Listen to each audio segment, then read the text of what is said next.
West constituency, it went further to say that the total number of registered voters in the Kogi Central Senatorial District is put at 474,554.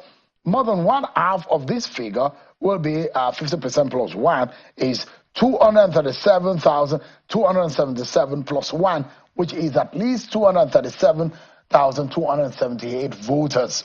The statement issued by INEC's National Commissioner and Chairman of Information and Voter Education Committee, Mr. Sam Ulumekum, read also in part that the 902 polling units in the 57 registration areas and 5 local government areas that make up the senatorial district, according to the commission, ascertained 208,132 signatures, thumbprints from the submission made by the petitioners.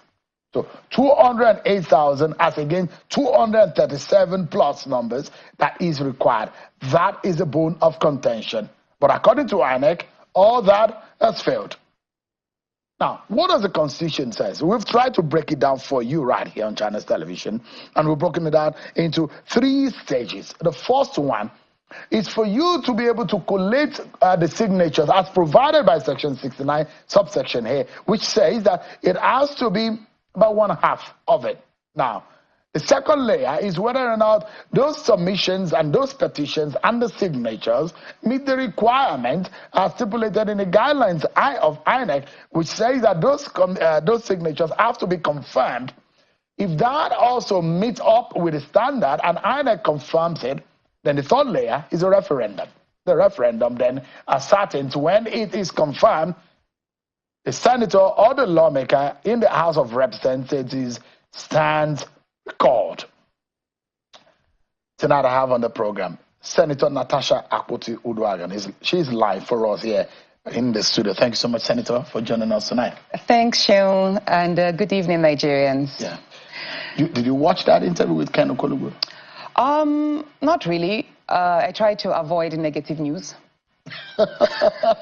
We'll get to that because he raised some substantial issues. He was speaking on behalf of Senator Godswill Akpabio, and I was looking back at my questions now and some of the issues that he has raised. But, well, how's the journey been?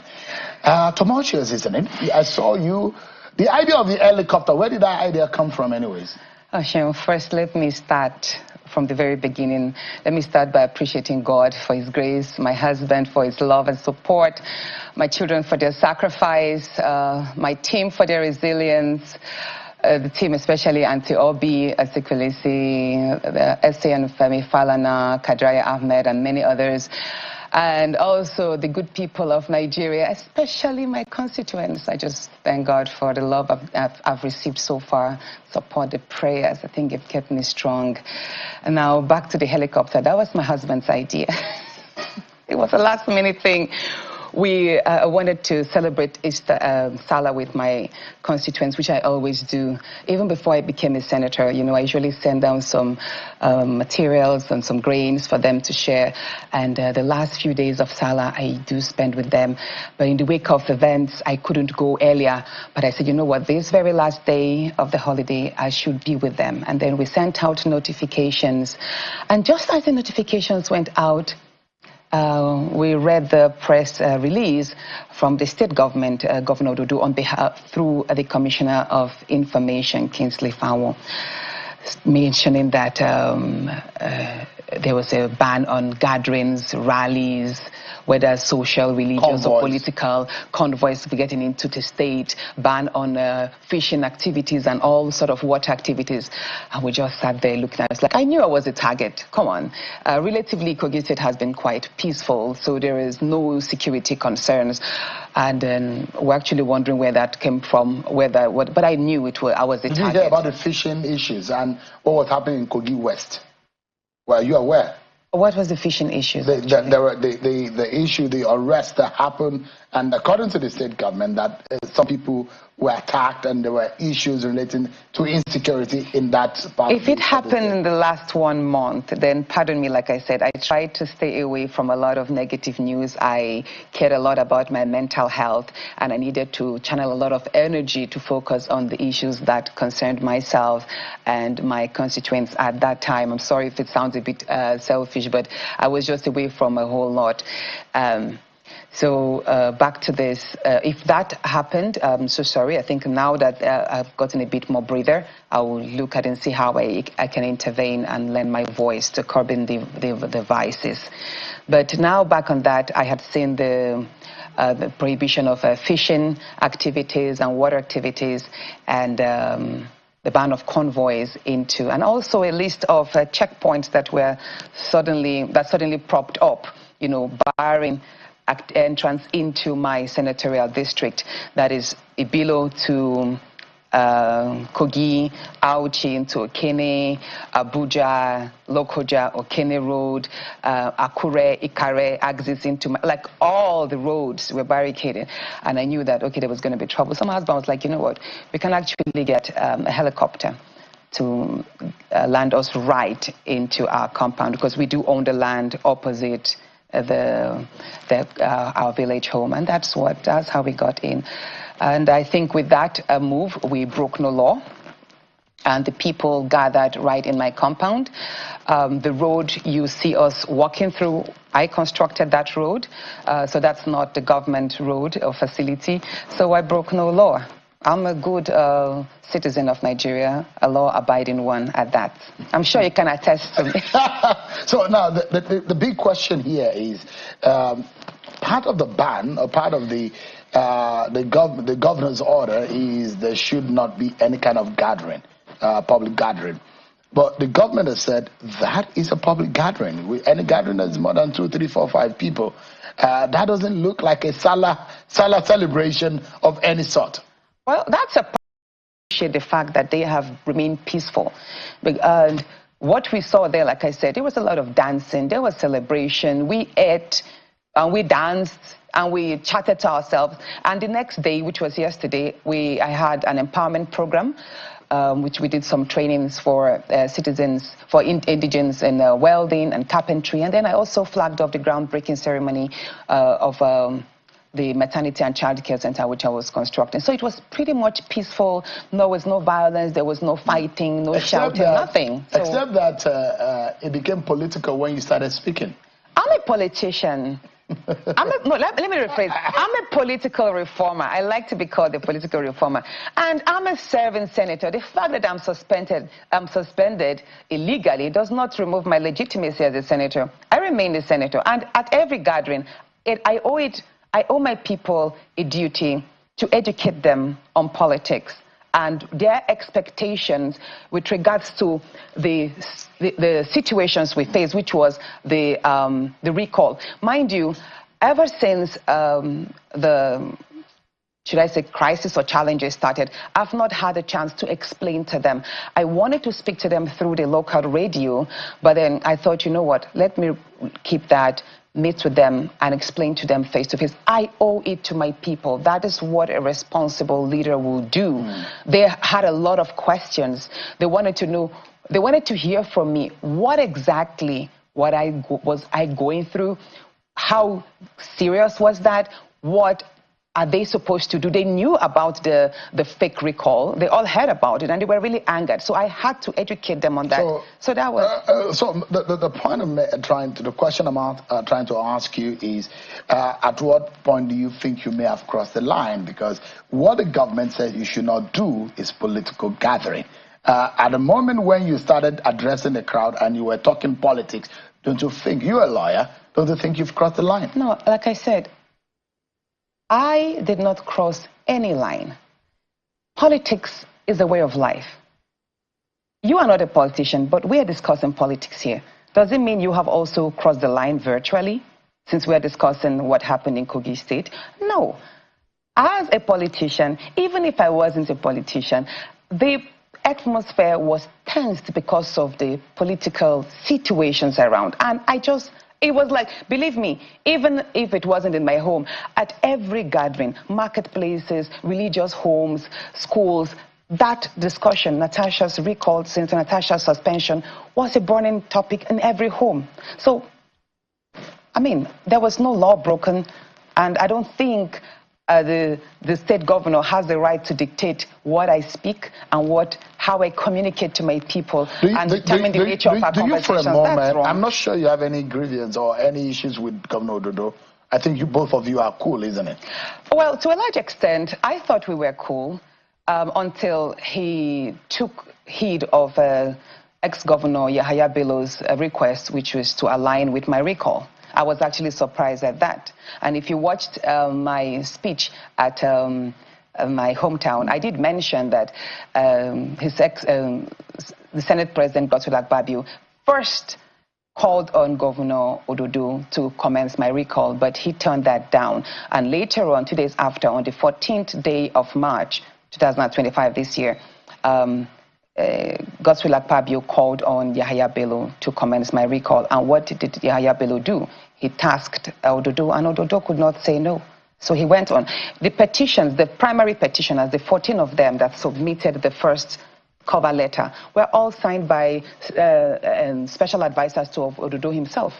So you they were all APCs. You think you're inferring that the governor may have had a hand in your recall? He does has a hand. He gave approval. They're all his staff. All of them. Governor Ododo is the APC leader in the state. And for about 4 of the signatures there, the primary signatures supporting the first petition, the cover letter, were all his staff. Let me ask They're all you. his aides. You said the Senate President Godswill Akpabio, allegedly, according to you, called Governor Ododo, called Yahaya Bello, but I mean, you were not there when these calls came, and those who say it is spurious as far as if you cannot have or lay evidence on the call log on the moment they call, and you were not in the room when the call was being placed. You know, there's nothing that happens around the Senate that one does not get to know either immediately or the day after, even or if they shortly lie after. To you. No, you have a way of verifying. I don't deal with just rumors. I make sure I verify. And I do have my primary sources. And the moment I got to know about it, it was actually about 10 p.m. So when Senator Asukwo drove him from Hilton Hotel to Godswill Akpabio's residence. And that's where the meeting held. And immediately after that, I called on the press. I'm not sure if I called you, but I know I spoke to the correspondent from about 3 newspapers, Guardian, Punch, and others. And I told her, even Premium Times, I think, and I was like, look, this is it. There's a plan to recall me. Why don't you put it out there? And they asked, where is the evidence? Of course, I didn't have any evidence, but it did happen. So shortly after, when the process started, they called on me. I said, oh, Senator Natasha, you actually told us. I was like, I did tell you. I wanted you to blow it up. Because one thing about Nigeria is sometimes when you put out information and preempt them, they get to pull back. But again, the danger there is they could sue the media houses, like it will almost amount to hearsay or rumor that they went ahead to publish. So I do respect the publishing homes for not going out with that story, because it could have been dangerous, you know, and counterproductive to their image. But I tell you, everything I speak about, I'm a lawyer, I'm a senator, and I understand how Nigeria works. And for me, the most important thing is this recall process has been stalled. And I give kudos and credit to INEC, even though I believe they should have thrown it away from the first on the first go. I think it was void ab initio, because listen to what the gentleman said, that there is no law in the Electoral Act that says that a petition should be discarded just because there is no address. But again, what if the address is false? Because the address provided there is number 4, Oboroikeba, Oboroike, Kogi State. I bet you there's no address like that. Oboroike is just 5 minutes away from me, and I did send people there. There is no address. Most of the streets in my hometown, they are not labeled. So the question to add to INEC is, what if the address is fake? And again, the cover letter of the petition was Kogi Central Political Frontier. And we ran a check with CAC, and that does not exist again. So the question to INEC is, can a non-registered body sponsor a petition against a senator? I think these are loopholes that INEC needs to look into and probably strengthen the laws in that, because I think it should have been discarded on the first go. But again, what I'm going to say is, even though INEC did count 208 signatures, I bet you if they had gone into the second stage, or is it the third stage? The verification stage. The verification stage, they would have struggled to even have 500 people come out to attest to signing that. Let me quickly take you up on the fact that, are you worried if those who are behind the petition go again and restart the process of the reform? I'm not worried, Sean. I'm not worried, because I trust my people, and my people connect with me. They resonate with the idea that I project, and they're actually very happy with the manner in which I have represented them. They are very happy with me. You mentioned, my election was not followership that believes that leadership, the standard of leadership, can actually increase, and their participation could help shape in Nigeria's political space. So whatever it is that I decide to, by the way, that poster that I did share was designed by my media team.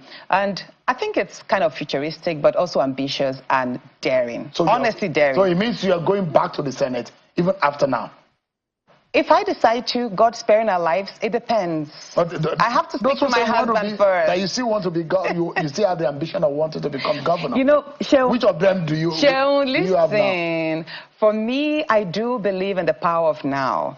I celebrate the moment, and I just have tomorrow. I live tomorrow in trust. I might not be alive by 2027, even though I pray to have a long, fulfilled life. But let's complete this term. 2027 will be determined based on the consultations I will have first with my husband, my children, my family, associates, and of course my community. If they tell me, Natasha, go ahead, I will go ahead. If they tell me, raise the bar, expand your political space, I will do so. But it all depends. Quickly, we're due for a break, and I'd like to ask you, and I say it again, you are a lawyer, so you know the implication of what is being said, especially when you lay allegations, heavy ones are that. On the podium, you said that there were plans to kill you, and that the plan was not to kill you in Abuja, but to kill you right there in Kogi State. I'm very certain that you know the magnitude of that allegation, and you know what could become of that if it's not ironclad in evidence. Sure. I'm glad you did affirm that I'm a lawyer. And even if I'm not a lawyer, I'm a sane individual. And I do stand by what I said. It was part of the meeting, the discussions Akpabio had with Yahya Bello that night to eliminate me. And to what extent? To what purpose? Let's say this. Let's ask the Senate President, why in the first instance did he withdraw my security, if not to make me vulnerable to attacks? Mind you, of all the senators there, well, let's just say, we're about 109 senators, but we all have different stories. I have been a high-profile, vulnerable individual because of the nature of politics I've experienced in the year 2018, very violent and dangerous. And I've always had my security, okay? So stripping me of my security simply because I'm suspended illegally, actually, he just positioned me before attacks, and I knew immediately what that meant. Is that the reason why you think they want to eliminate you? That's not it. Mind you, I said that there was a conversation. So that happened. I was suspended on the 6th day of March, right? And shortly a week after, which was the 14th, a week and a few days after when he met with him, he then emphasized that I should be killed, but I should be killed in Kogi. And that was one of the reasons why I did not go home on time. I delayed going home because I needed to put some measures on ground. I did write a letter to the Inspector General of Police, and I sent a copy to his WhatsApp. I forwarded the copy to his WhatsApp. He's not responded to that yet. But again, I've spoken on the phone to a number of persons in the security as well. I did notify them. And you see, this is Nigeria. We've had a number of political murders that usually are swept under the carpet, no investigation done. What is important to me is to stay alive, because dead men tell no tales. And God forbid, if I had not come out, and if I don't speak about this, and something happens, and they succeed in their plans, who is going to get justice for me? How can you make such an allegations of a meeting where you were not present? I heard it's just like, okay, how again? Like, I tell you, there were actually three conversations that happened that day. I spoke only about two. The third one was quite minute, which is that they should prepare to field in someone who will, just in case I want to contest in 2027, some strong person who will clinch